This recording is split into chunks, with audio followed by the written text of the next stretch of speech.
I won the lottery. You are the coolest person in the world, and you like me. Aladdin.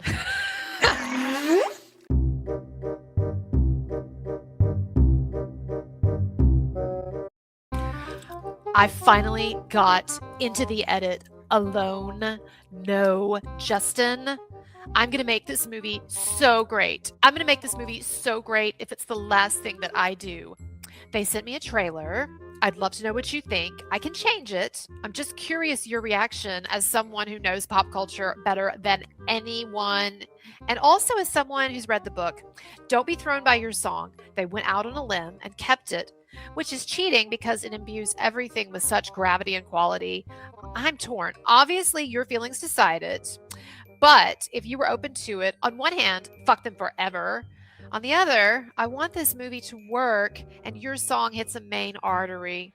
Song variable aside, would love to know what you think. Please show Trav too. Would love his opinion also.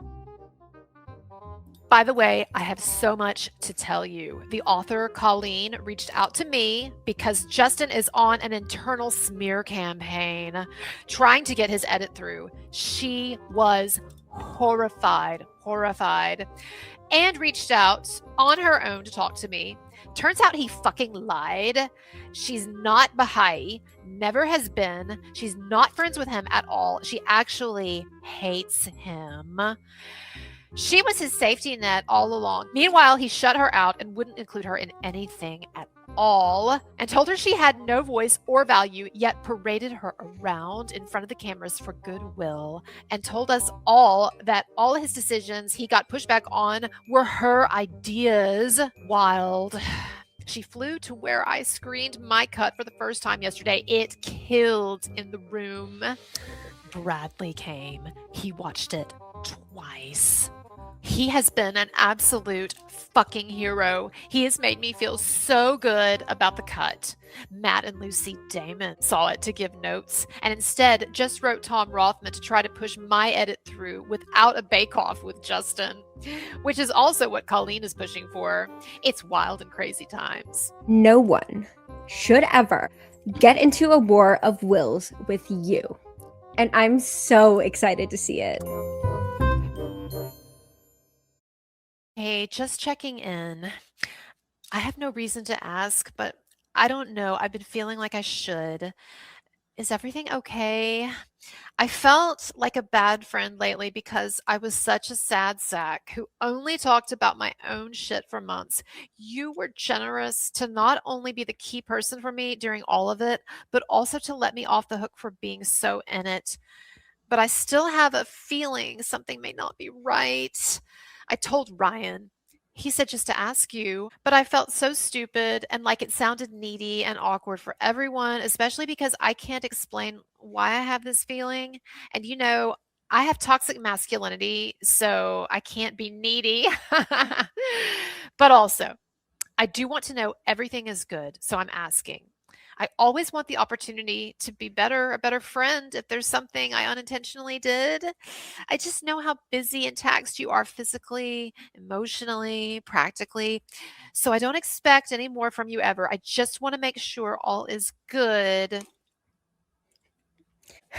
No, you're not wrong, but it's also not a big deal. I think I'm just exhausted in every avenue of my life, and in recent months, I've been feeling a little bit of a shift in the way you talk to me. Yes, there's been a lot of the Justin stuff, but I've been through things like this before, and I know how all consuming it is.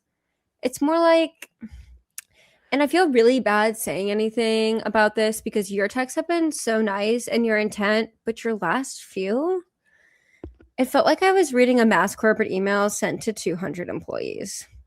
You said the word we like 18 times, and it feels awful to be in any way critical of the way you process what you've been going through, but I just kind of miss my funny, dark, normal speaking friend who talks to me as herself, not like a plural unit. When it's a group I'm hearing from, I feel distance from you even more than we are geographically. And I know you feel attacked from all sides for ridiculous reasons. So you're feeling like you have to overly explain things and to be overly nice, or whatever, but it's me. That's just caused a little distance. And you don't need to apologize. Just please come back. I'm being a stupid, paranoid weirdo, and I felt it, but I didn't know where or how or when. So thank you for telling me and for saying I don't need to apologize and for not making it a big deal. But I am sorry to you, and I'm sorry to me and to our kids. Fuck that guy and his whole gaggle of supervillains. You've got enough on you. You don't need to write back to all of this. Just letting you know I see it now, and thank you.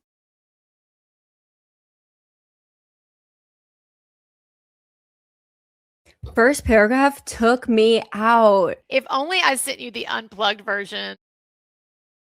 I sent you a voice memo, but it doesn't show on our thread, which is really helping my case of not trusting phones. Did it go through?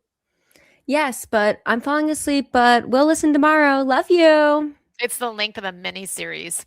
Sleep. Kisses, kisses. I love you. I think this bitch knows something is coming because he has gotten out his tiny violin. He's being honored at that Vital Voices for Women event on Monday. This is so disgusting, and I hate that he's clever about this shit. This inspiring event celebrates men who are using their platforms, influence, and leadership to elevate women, combat gender based violence, and promote gender equality worldwide. Well, not him, her. He's not. He just has a team. Yeah, her and his publicist, Jennifer Abel, and the comms people at his studio. He needs to be beaten by his own words. Everyone weighs in before he responds to a text, writes an email, or trims his hair. It's wild. Everyone participates. Yeah, I actually think it's important he's honored. And to all the people honoring him and not taking a moment to question, no one talks to him. No one will say his name. No one follows him. Yet they are all close with each other. Maybe it was him. Nah, it was the women because they wore flowers. That's how you know. Is everything still on track? Oh, yes. A week later, though. But worth the wait. Okay, that's perfect. His own words, that's going to be powerful. That's what's wild about this entire thing. Everything is in their own words. It's the only way to beat liars and hypocrites. Can you imagine feeling as confident as these predators that you're going to always get away with it? Him accepting an award as an ally for women, and Scooter going about his world with his head held high as he co owns and funds a crisis PR company that silences women. It's like a horror film no one knows is taking place. Oh, but they will.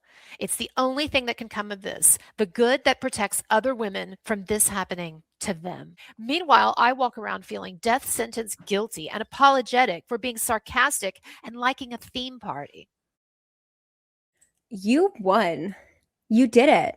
It's turning. And you fucking helped so many people who won't have to go through this ever again. Remember August? Never has a cancellation been reversed so fast. You guys don't understand how rare this is to have proof and to take the perfect steps to bring that truth into the light. Like, my God, I love you so much. I would not be okay through any of this if it weren't for you. Can you believe she just called and was like, this PR chick wants to get info to Blake? That means the world. It changed my life. If you get here when this doofus director of my movie is still here, I'll be ushering him out, but hope he's still here. Can you do me a huge favor? I need help with him. Can you tell him you're excited for the movie, that you read the book, but what you're freaking out over is the pages I sent you? What a magnetic scene that is, or whatever descriptives you're comfortable with. I'll send you the scene. You don't have to read, of course. It's a quick read. He's a clown and thinks he's a writer now and got this rewrite and told me he appreciates my passion. That's it. So, having the greatest living storyteller unknowingly echo to him how much you love what we're doing, giving him credit as if he wrote them with me, will go such a long way. You dug a movie out of a grave once already for me. I'll do anything for you. I love you. Thank you. You were so epically heroic today. I recapped every moment to Ryan. I kept remembering stuff. You making shit up about me and lenses and referring to yourself as my doll. That clown falling for it, but also resisting it. You are the world's absolute greatest friend ever. I won the lottery. I won the lottery. You are the coolest person in the world, and you like me. Aladdin. The most bonkers part to me is him saying he doesn't know your music, doesn't know pop culture. It made me more mad than anything he's done to me. His entire brand is dissembling toxic masculinity. He monetizes it. He does TED Talks, but he says that to you. Not only is it so rude, but it's so untrue. The thing that enraged me is you are an absolute league of your own in being both the most popular artist alive and one of all time, but also the most respected and awarded. Popularity doesn't normally coincide with laurels. In very few cases, it does. Steven Spielberg, for example, there's one. Do you think for a moment he would have felt comfortable saying that to Steven Spielberg, even if he didn't know his work? You would never make a point to say to Steven Spielberg about his work that you don't know it because you don't know pop culture. I've been raging ever since. Even though I know it all comes from what you said perfectly, he just so wants to be in the room, but he acts like he doesn't. I see it. I understand that it's opposite day with him. He's so green that he thinks that's what makes him cool enough to fit in, when in fact, it's fucking enthusiasm, fandom, and respect for those who are killing it. It shows you're confident with where you are in life. I've also been raging at the NYU thing. I honestly want to retroactively take you out to dinner to celebrate that. You deserve to be studied. You are a human masterclass. Fuck yes, they see it. I've been digging up hatchets. I'll stop now. I love you and Ryan and my babies, and I get more protective about your hearts than mine sometimes. I'm so much less forgiving when it comes to someone messing with someone I love than someone messing with me. I'm done. I just love you, and I'm so ecstatic for you and grateful to you for today. That was stupid fun. Okay. And It was then that's stupid, it. that's for sure. Okay. It was stupid.